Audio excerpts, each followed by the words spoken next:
Hey guys, so last Farl recipe that I've currently got. So Northern Ireland Farl soda bread. Northern Ireland Farl are quick and easy skillet soda bread quarters. The perfect recipe for when you need fast, hearty bread to go with dinner. That's the only thing I got right now. So it says 100 grams of plain flour. Oh, I just noticed that my bowl was wet. Let me.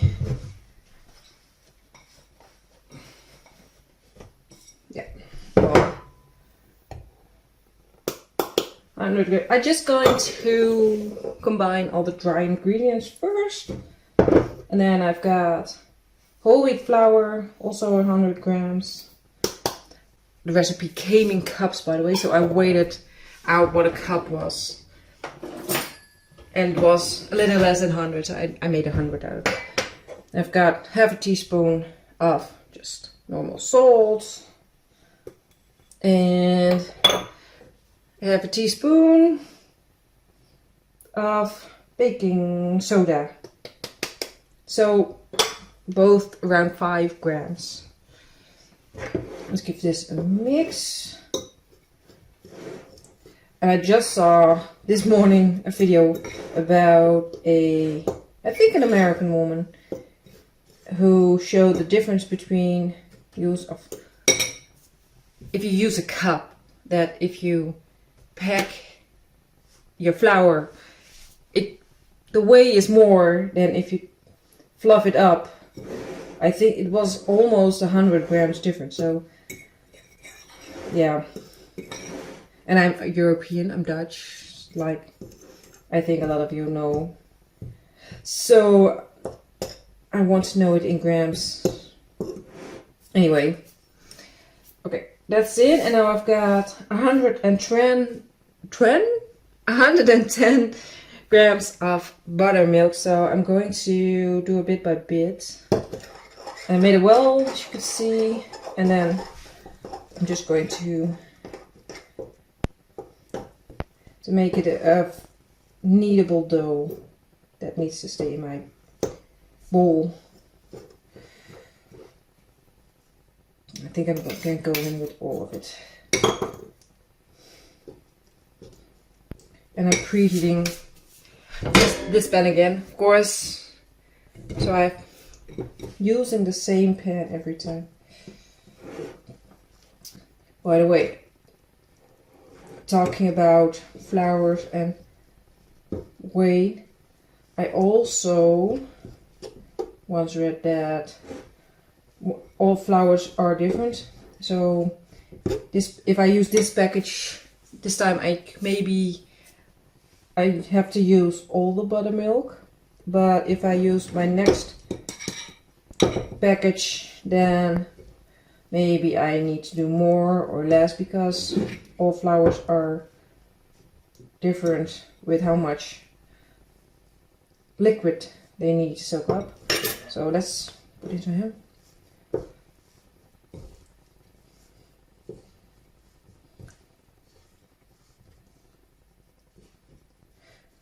Let's knead this for a moment.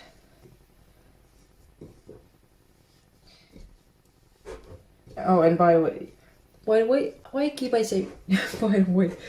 And it's early in the morning. It's 7:53 right now.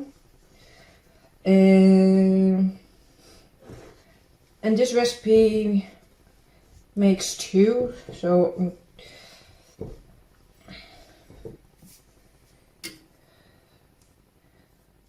if you want to make the whole round thing, double it up, I think. But if I look at my bowl, I could have used a little bit more buttermilk, because I have a lot of dry ingredients. So I don't think that's enough.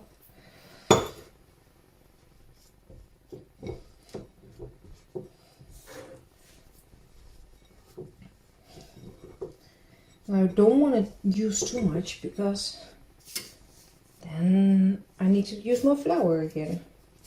So I think I'm just going to use this, not add more flour, but not use this.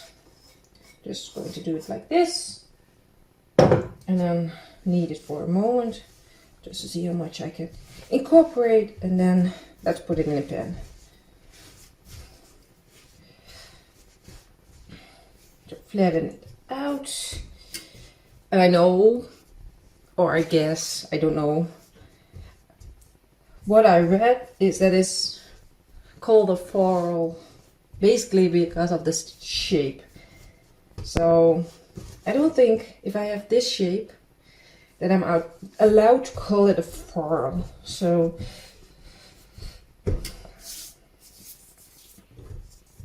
but I want to know if this recipe tastes so much different from the other one. So let's grab this. Oh wait, they're going to have it, not like my previous mistake. So this is raw. Let's put it in a pan. And then a little bit more in. Okay, let's check the bit more. A bit more. Okay. Let's flip.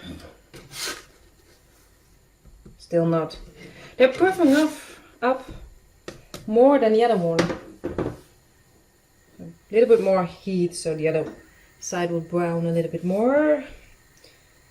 So let's wait again. Okay, let's more brown. Oh, I poked a hole. Doesn't look real. Let me see.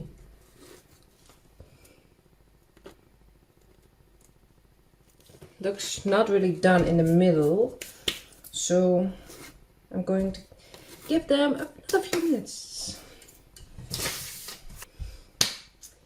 Let's cut one open to see.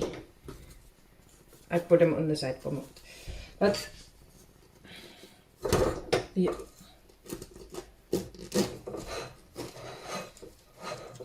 My knife stays clean, so no dough is sticking. Yeah, it's still a bit raw in the middle, so I'm going to give them a couple of minutes because, well, I don't want to eat raw dough. And I already got some chocolate paste and cheese because that's what I used on the previous Farl. None of the potato ones, but cheese probably would be great. But I can't imagine that chocolate paste, or hazelnut paste, by the way, it's better than chocolate. It's good with potato Farls, the way I made them. So basically now I'm toasting the inside too.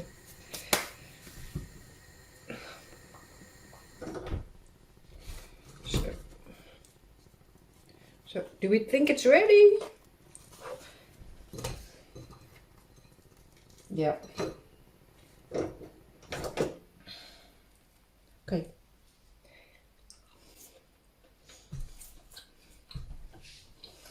Oh, so too much salt. Too much salt. I'm going to make a note on the paper. Every recipe I print, I put in a folder with notes.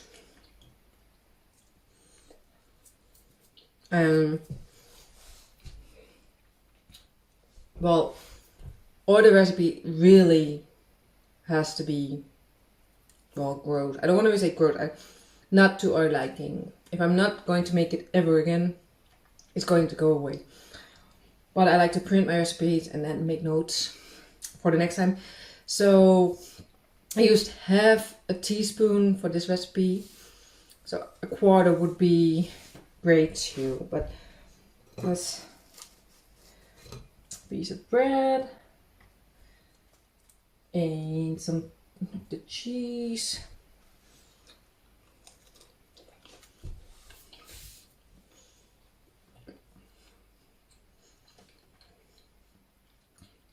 The cheese mellows out the salt, but when you're eating it, but the aftertaste is still pretty salty.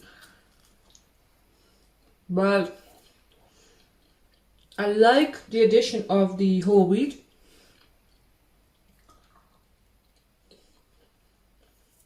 But I don't always have that at home. So I guess the other one, this one. I think the boyfriend would like this one better. But it's good. Okay. Chocolate hazelnut spread.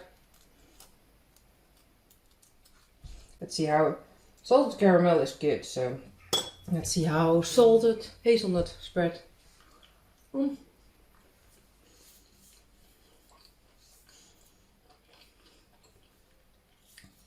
Yeah, the salt is aftertaste, so.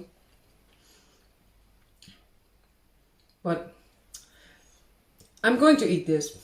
It's bearable, and the salt, I can have the salt today because yesterday I didn't drink enough and all those kind of things. So don't worry about my salt intake. Normally, well, maybe I have to say that I usually off camera cook very low salt, so almost no salt. So using this much salt, maybe you can handle it. How do you say it? And it's fine for you because most people do like this with salt anyway when they pouring it.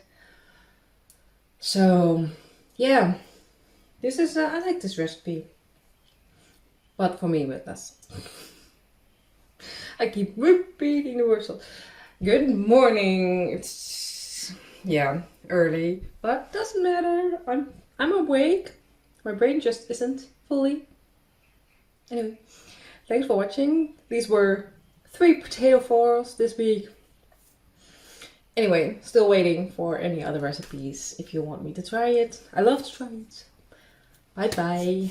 See you next time.